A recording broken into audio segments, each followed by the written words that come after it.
Sa pagtatapos ng masayang bakasyon ni tatay at nanay sa Texas, sabay silang napangiti habang pinagmamasdan ang mga batang matagal nilang binabantayan at pinapasaya, sina Cheska at China.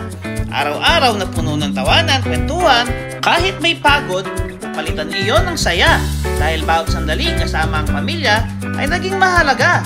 Habang nag-iimpagi sila para sa pagbabalik sa Pilipinas na maang kaunting lungkot, ngunit higit ang pasasalamat. Bitbit nila ang mainit na yakap, masayang kwento at ang mga alalang hindi malilimutan. At habang sumasakay sila ng eroplano pabalik, sabik na silang bumalik muli sa susunod na taon.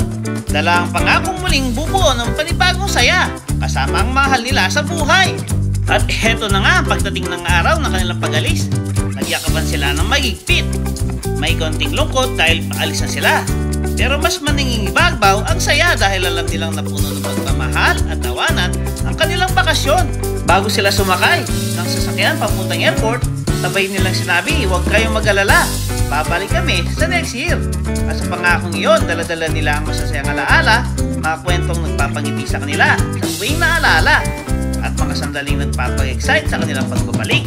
At habang lumalayo ang aming sasakyan, napatingin sila sa kanilang mga apo at sabay sabing masarap talagang maging bahagi ng buhay ng mga bata. Buong puso silang umuwing puno ng pagmamahal, pasasalamat at mga alaalang tanging pamilya lamang ang nagbibigay. At dito natatapos ang ating vlog. Papunta na tayo ngayon ng San Francisco, California, kung saan sila sasakay ng United Airlines at Manila International Airport. At dito, pasamantalang lilisanin muna ni Apong Loni at Apong Romy ang Amerika, papunta ang Pilipinas. Kung nagustuhan nyo ang video, please like, share, and subscribe. Bye-bye!